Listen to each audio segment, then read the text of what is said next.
Most of the findings of the partial committee report are no longer new, and first view, they have already been validated, if not overtaken, by current events. In fact, the report may be pending, or while the report may be pending, the wheels of justice have already begun to grind.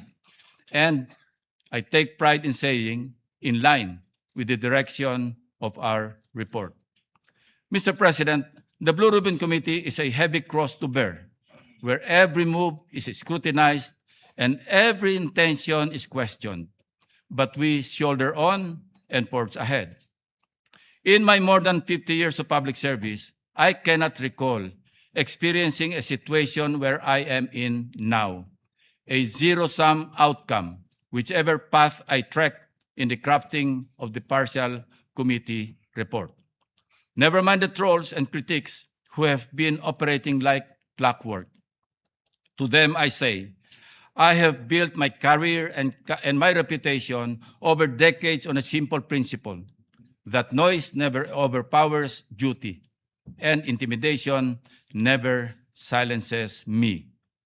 Set aside, if they must, the fact that I have spent my entire public service career refusing and resisting all forms of corruption, from rejecting bribes from illegal gambling operations and other unlawful activities during my law enforcement years, let alone the pork barrel system which plundered our nation and was later declared by the highest court as unconstitutional, not to mention my consistent rejection of lobby monies in as many instances related to certain pieces of legislation. Disregard, if they can, the decades I have spent in the trenches as a budget watchdog and a relentless buster of abuse of power. If my track record of integrity is to be ignored today, then let the evidence speak where my history is silenced by the critics and the trolls. In the course of drafting this report, my guidance to my staff was unequivocal, that we adopt a single standard in laying down the committee's findings. We go where the evidence leads us. Before we dive into the findings, let us be very clear in plain, simple terms. We are not here to indict, much less convict, or hand down a final judgment. Hindi po ito isang hatol. Rather, we're establishing a standard of clear indicia, as lawyers call it, to assist in whatever way we can the proper authorities who shall independently evaluate these findings, determine probable cause, and take the necessary legal actions. Halimbawa, sa kaso ng ating kasamahan na Senator Jingo Estrada, ay mayroong bagong development na naganap sa pamamagitan ng LBRMO na nagpahayag na hindi si Senator Jinggoy ang proponent base sa record ng mga proyektong una nang naiugnay sa kanya. Nonetheless, Mr. President, let me be uncompromising. In this long course of inquiry, the Filipino taxpayers are the complainant. Our duty to them is to answer three fundamental questions. Number one, where did the money go? 2, how was this corruption executed? And 3, how do we fix the system so it never happens again? Mr. President, this all seems like deja vu. We have seen this before. The history of corruption in the Philippines reflects a cyclical process. It does not disappear when exposed. It adapts and mutates to survive. The flood control crisis is the reincarnation of the 2013 Priority Development Assistance Fund, or PDAF scam, but in a bolder scheme. It serves as a scathing indictment of the failure of our institutions to deter corrupt machinations. The enterprise remains unchanged in essence, similarly orchestrated by a cabal of officials led by legislators and their co-conspirators within the government and in the private sector, only with a diversified format and modus of thievery, timing, and language. Like floodwaters, These activities seep into institutions and areas of least resistance, flowing into and exploiting new channels where illicit rewards abound and oversight is weakest. Mula sa masilimuot na investigasyon, ilalatag ko ang synthesis ng findings ng komite sa 5 bahagi. Una, napatunayan sa mga pagdinig na ang problema sa baha ay hindi nag-ugat sa kakulangan ng pondo. Instead, the scale of funding coupled with weak internal controls and criminally complicit oversight made the sector an attractive target for systematic plunder of the public treasury, effectively leaving our citizens exposed to a deluge of misery. Ito ang nilalaman ng Part 1 ng ating findings. Second, the anatomy of this flood control anomaly is inherently parasitic, characterized by a network of actors spanning the highest levels of authority. Hence, Part 2 of the findings clearly laid out how the anatomy works. From utilizing an institutionalized workflow deeply entrenched within the bureaucracy, employing mechanisms so brazen and gross that they either compromise, recruit, and/or bypass oversight. Third, ang flood control mess ay representasyon ng sukdulan at nakakarimarim na evolution of the pork barrel system. In this scheme, corruption takes different forms and names, from congressional slabs of pork, now euphemistically rebranded as allocables, leadership funds, and insertions, extending their reach even to the unprogrammed appropriations under the General Appropriations Act. Part 3 details the scheme's stark similarities to that of the pork barrel scam from language to operations. Fourth, the case of Bulacan 1st District Engineering Office serves as a microcosm of the systemic rot. It provides a blueprint of how flood control funds are diverted, revealing the interconnected systems that facilitate the corruption. Fifth, and finally, the dire consequences of this institutionalized plunder are not merely financial. They are felt in the structural erosion of our democratic institutions, the profound disenfranchisement of the Filipino people, and the tearing of the moral fiber of the country. Now we ask, where did the money go? Evidence on record shows how the flood control corruption scandal exposed a systemic, coordinated, multi-actor process. Isang malawakang sabwatan na ginawang gatasan ang mga proyekto para sa flood control. Ang pattern ng korupsyon ay systemic at parasitic, magkakaugnay mula sa mga aktor, mekanismo, at workflow. Who are the actors? In the course of the hearings, we have identified key actors who were implicated in the flood control anomalies and classified them into 8 groups. Ang partisipasyon ng mga aktor na ito ay hindi limitado sa isang grupo lamang. Sila ay maaring gumalaw sa iba't ibang kapasidad, sabay-sabay o nagpapalit-palit, depende sa pangailangan ng kanilang operasyon.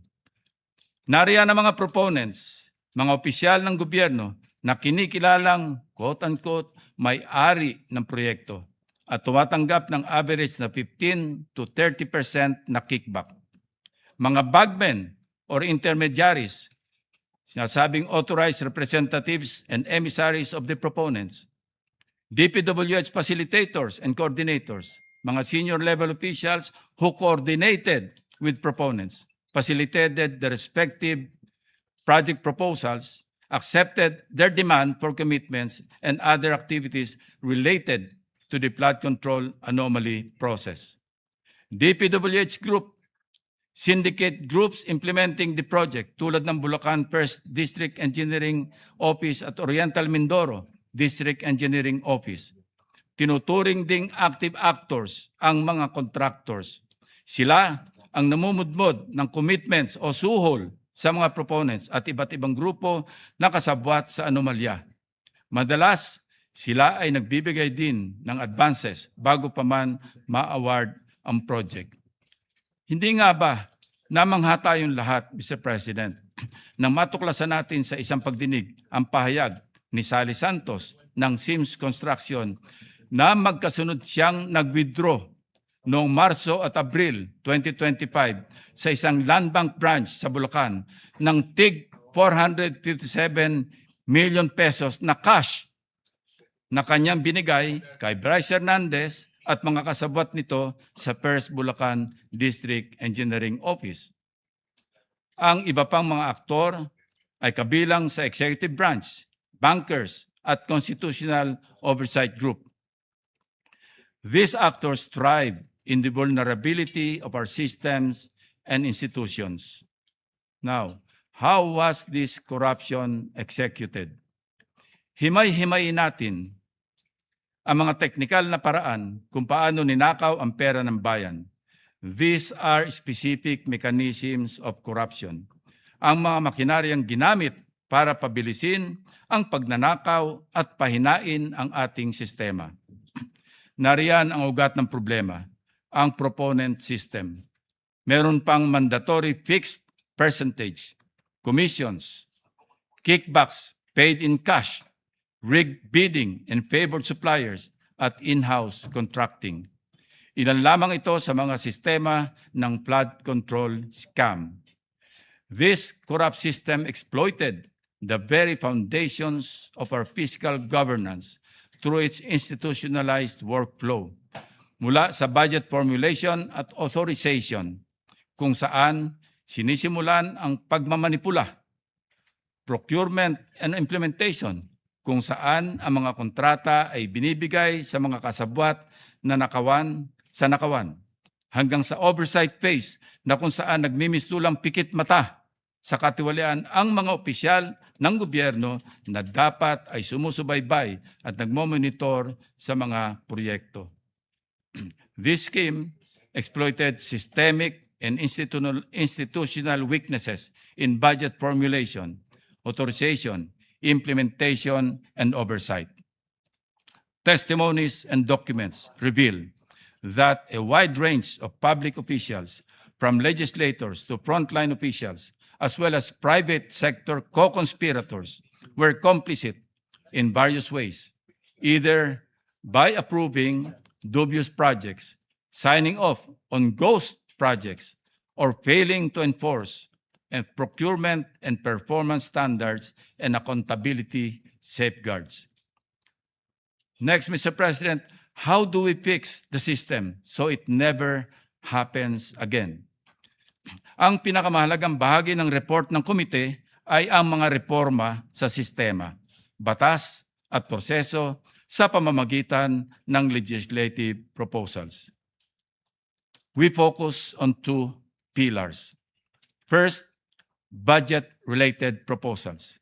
Tanggalin ang anumang uri ng allocables and leadership funds na pinauso ng DPWH upang mapaghati-hatian ang pondo. This is a pork barrel incarnate and it clouds our fiscal transparency. We also suggest itemizing unprogrammed appropriations, strict compliance with the release of unprogrammed funds, and public disclosure of excess revenue certifications for the use and release of unprogrammed appropriations. Given the massive scale of controversies, particularly under the 2024 appropriations, we may also consider abolishing the unprogrammed funds altogether. We are also calling for the vertical and horizontal convergence of infrastructure planning across government agencies, both at the national and local levels, and crucially, enhanced public participation and legislative transparency. Second, our accountability and anti-corruption proposals. Primary to this is the amendment of Republic Act number 6770, or the Ombudsman Act of 1989, which includes A, creation of an anti-corruption law enforcement service in the Office of the Ombudsman and providing incentives and protection to whistleblowers. B, expanding the authority of the Ombudsman to deputize private lawyers as special investigators and prosecutors. And C, fiscal autonomy laws for the Office of the Ombudsman and the Commission on Audit. This is in line with the precedent of giving fiscal autonomy to the Supreme Court as provided under Republic Act 12233 or the Judiciary Fiscal Autonomy Act. We won't allow another fiscal intimidation faced by COA in 2020 when its appropriations were held hostage as for later release or FLR. For too long, our laws had more holes than a sieve. We are here to plug them. Ang ating sagot sa mga contractors, we will define beneficial ownership and conflict of interest so that no legislator can hide behind a corporate veil. We will also push for a law defining and penalizing the crime of infrastructure fraud and bid rigging in the award of public infrastructure contracts. We also propose authorizing the Ombudsman and the Secretary of Justice to issue whole departure orders for those involved in large-scale corruption. No more fleeing before justice is served. We likewise propose a strict prohibition and higher penalties against government employees gambling in casinos. Titiyakin natin na wala ng BGC boys na magwawaldas ng limpak na salapi para linisin o ilonder sa kasino. As a measure of accountability, we will pass a law for the digitalization of SALEN and PDS and a law for the comprehensive whistleblower protection measure to strengthen oversight of government projects. On accountability, we observe that state auditors are physically based in the agencies they audit and receive substantial perks from those agencies such as office space, supplies, personnel, and cash gifts, among others. These arrangements create familiarity, which limits our state auditors' ability to conduct a legitimate audit and in many cases creates conflicts of interest. Hence, we are proposing a law that will facilitate and support the withdrawal of COA auditors and the recall to the Central Home Office from their auditee agencies to ensure independent and accountable reporting. We also propose a law to provide for a citizen's remedy and means for redress and compensation, similar to a taxpayer or a class action suit for citizens, group of citizens, or a community who may have been prejudiced or injured by defective, substandard, or inadequate public infrastructure. Mr. President, these legislative reforms seek to dismantle the very anatomy of the flood control scam, paralyzing corrupt actors, overhauling broken mechanisms, and severing the workflows that feed the systemic greed. Ito po sana ang legislative output ng komite na sa ngayon ay hindi pa natin ma-file. This is why we await our colleagues' signatures, a necessary step to move these reforms forward. Mr. President, in the proposed partial committee report, we recommended that several lawmakers be subjected to preliminary investigation as the evidence points to that course of action. That said, we acknowledge that the passage of time since the preparation of the report has overtaken certain aspects of these recommendations. This does not weaken the report. On the contrary, subsequent developments have reinforced our core findings. As of January this year, 4 key individuals who appeared before the Blue Ribbon Committee hearings were admitted to the Witness Protection Program. These witnesses include former DPWH Undersecretary Roberto Bernardo, former District Engineer Henry Alcantara, former NCR Regional Director Gerard Opulencia, and contractor Sally Santos. The executive branch has ordered a comprehensive review of flood control programs nationwide, including the creation of interagency task forces, stricter validation protocols for infrastructure projects, and enhanced transparency measures in public works spending. The Office of the Ombudsman has filed multiple criminal cases before the Sandigan Bayan against former and incumbent public officials, contractors, and private individuals in connection with alleged anomalous flood control projects, particularly in Bulacan and Oriental Mindoro. The charges include violations of Anti-Graft and Corrupt Practices Act, as well as malversation of public funds through falsification of public documents under the revised Penal Code. Parallel investigations by the Department of Justice led to the creation of special panels of prosecutors tasked to handle at least 5 ghost flood control projects in Bulacan, with prosecutors recommending the filing of graft, malversation, perjury, and falsification charges, and after evaluating affidavits, audit findings, and sworn testimonies of engineers and whistleblowers. Several of these cases have already been submitted for resolution, while others remain under preliminary investigation. Proceedings are now underway before the Sandigan Bayan, which has begun issuing orders on preliminary matters. The NBI has conducted fact-finding operations and case build-up that led to the filing of complaints against respondents linked to the flood control scheme. The Anti-Money Laundering Council, Mr. President, complemented these efforts by initiating financial intelligence investigations. It has secured multiple freeze orders from the Court of Appeals, with over 21.8 billion pesos in assets frozen as of April 30, 2026, linked to irregularities in flood control projects. It has also preserved a total of 2.5 billion pesos worth of assets. Freeze orders have been issued against numerous individuals, including former Speaker Martin Romualdez, business associates, and corporations. Sa tagal na mai-report out ang nangyayari na po ang mga rekomendasyon at findings ng komite.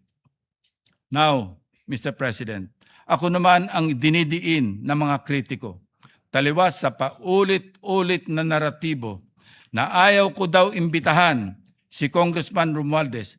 Uulitin ko po, formal na inimbitahan ng komite ang dating speaker. The committee extended invitations to Representative Romualdez and other members of the House of Representatives whose names were mentioned during the hearings through the office of the current speaker.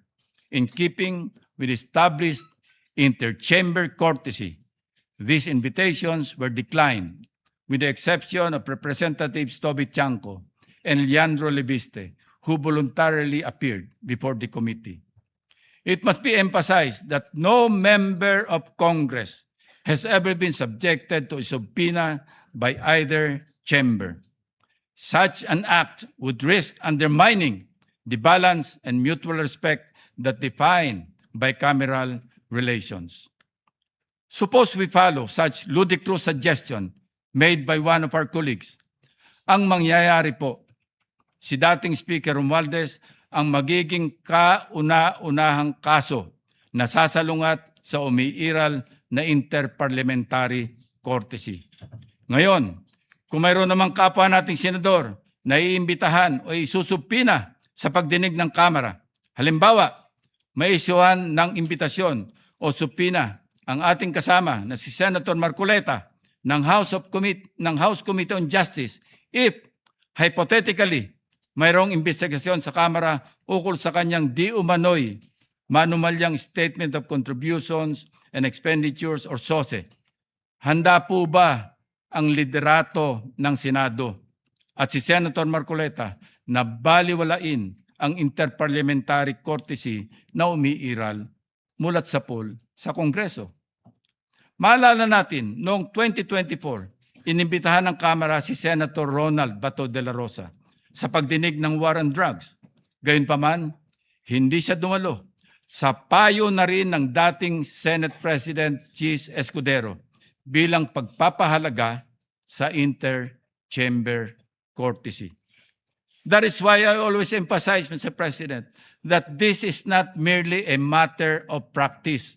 It is grounded in principle.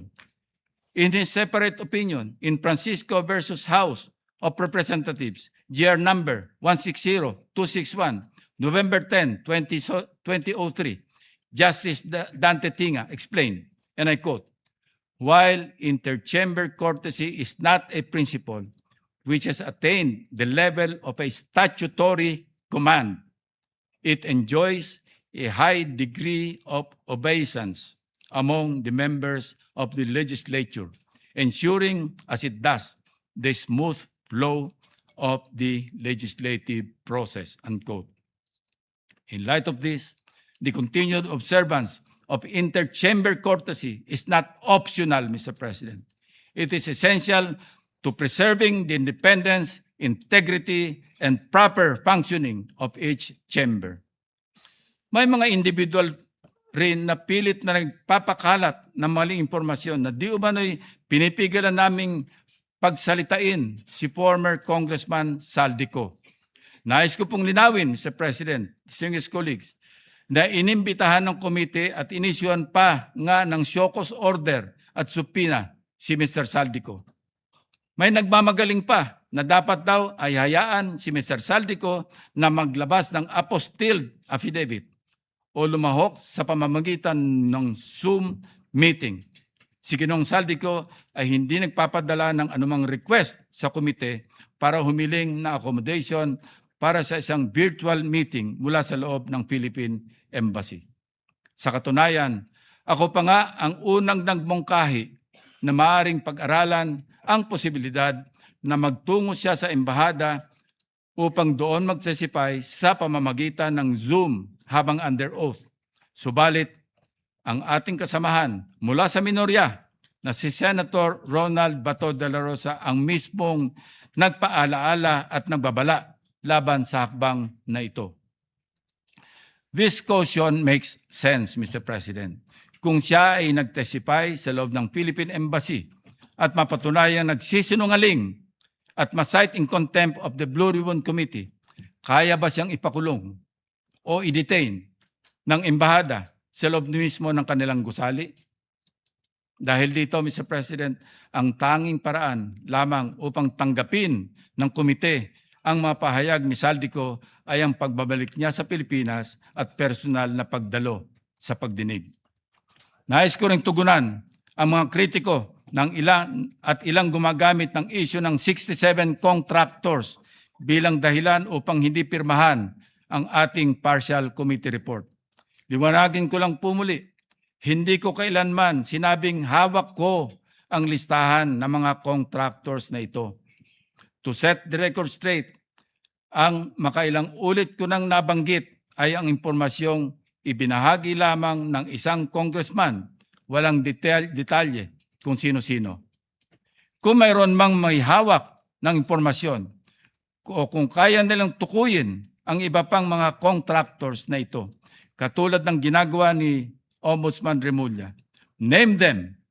If you have the evidence, present it.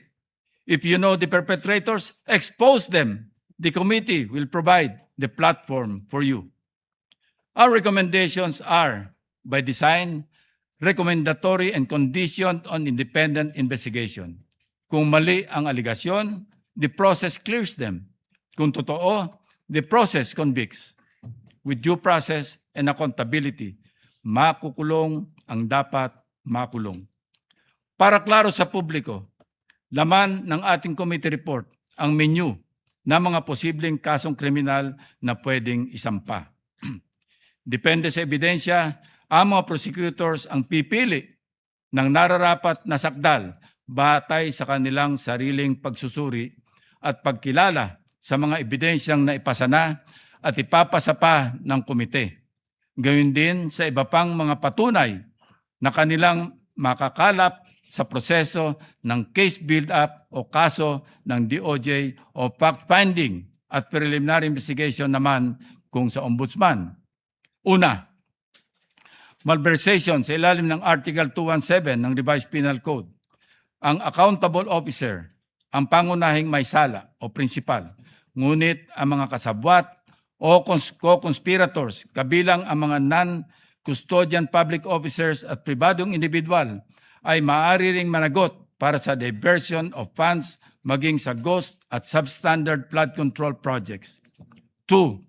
Direct bribery, bribe-giving or pagbibigay ng suhol at korupsyon sa ilalim ng Revised Penal Code Article 210. Ang siste ng quid pro quo sa flood control scam ay nasa anyo ng pagmamanyobra ng mga proyekto, pagpapadali ng mga award, pagpapabilis ng paglalabas ng pondo, pagpirma natapos na umano ang proyekto o ang paggamit ng posisyon upang bigyan ng pabor ang mga kontraktor.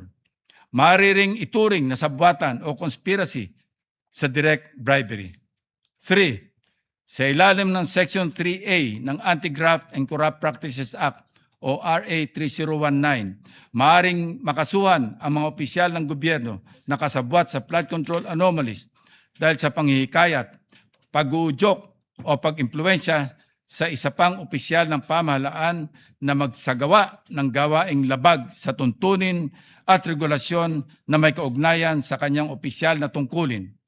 Kabilang din ang pagpapahintulot sa sarili na mahikayat, maudyukan o maimpluwensyahan na gawin ang nasabing paglabag o pagkakasala.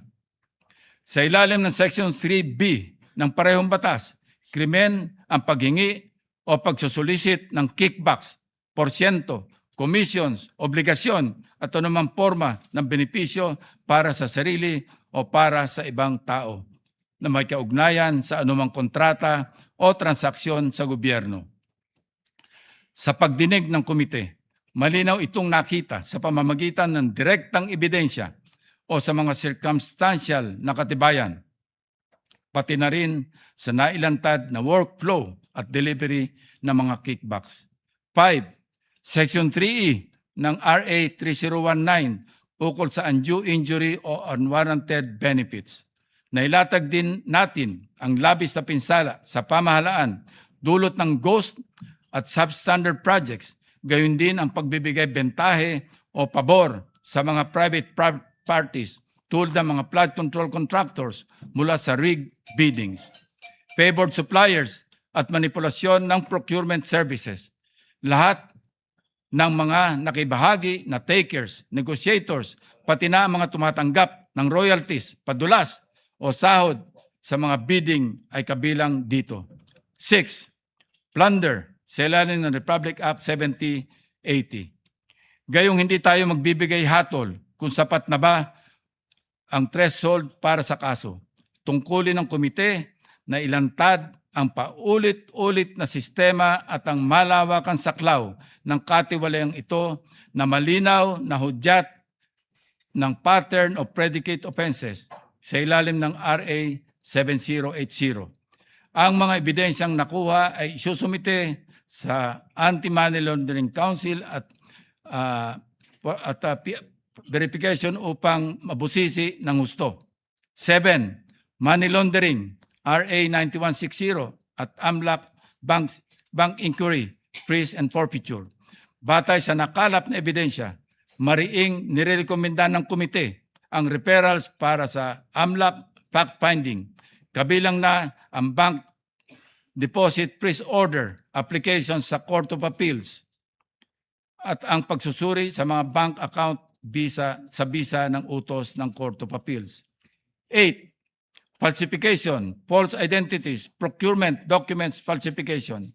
Ang paggamit ng mga fake IDs at pineking dokumento ay tinuturing na mga evidentiary links at gagamitin ng ang mga ito para masuri ang pinagmulan ng proceeds ng krimen, gayon din ang paraan ng pagkuha nito at ang mga rutang ginamit sa money laundering.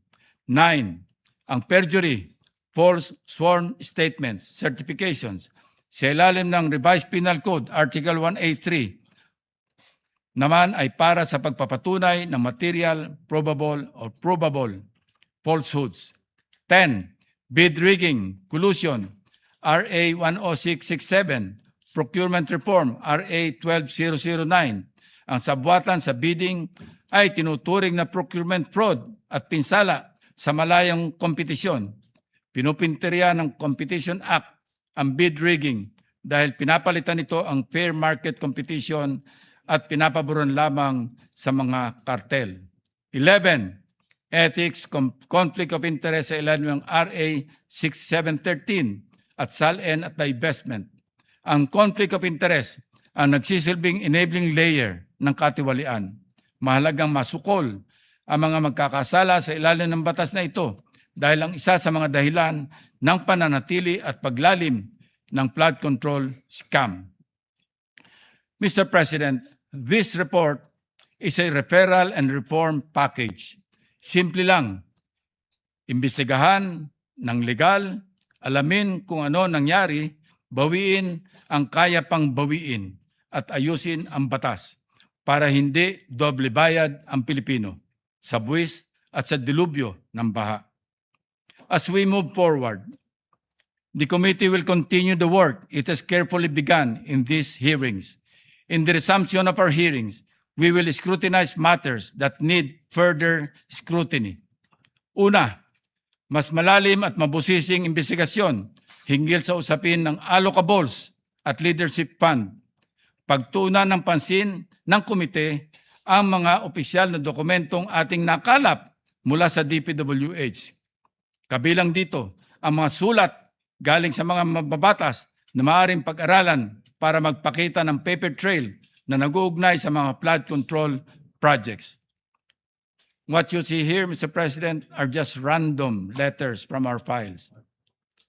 Magpapadala na rin pa rin po tayo ng formal na imbitasyon kay dating Speaker Romualdez sa pamamagitan ng kasalukuyang Speaker ng Kamara upang bigyan daan ang kanyang panig at paglilinaw hinggil sa mga aligasyong ibinabato laban sa kanya. If and when Saldico is returned to the Philippines, we are prepared to bring him together with his former staff, including former members of the military. This step will ensure that the committee's findings remain fair, balanced, and firmly grounded on facts and evidence. Mr. President, the road to full accountability is long, but we must start to agree somewhere. This chairman's report is a decisive step forward. We owe it to the witnesses who spoke up, to the experts who provided evidence, and most importantly, to the millions of Filipinos who find themselves neck deep in floodwaters every time a storm hits. We cannot let their efforts and ours go to waste, Mr. President. In the interest of orderly and more comprehensive discussions and productive deliberations, and to avoid redundant and repetitive clarificatory questions that may be posited by our colleagues, I reserve my right to address any and all interpellations after my sponsorship of the still pending partial committee report. Dalawa na lang po, 2 or 3 more. At pwede nang i-file sa Bills and Index Division ng Senado ang partial committee report. Until then, Mr. President, I am not yet yielding the floor.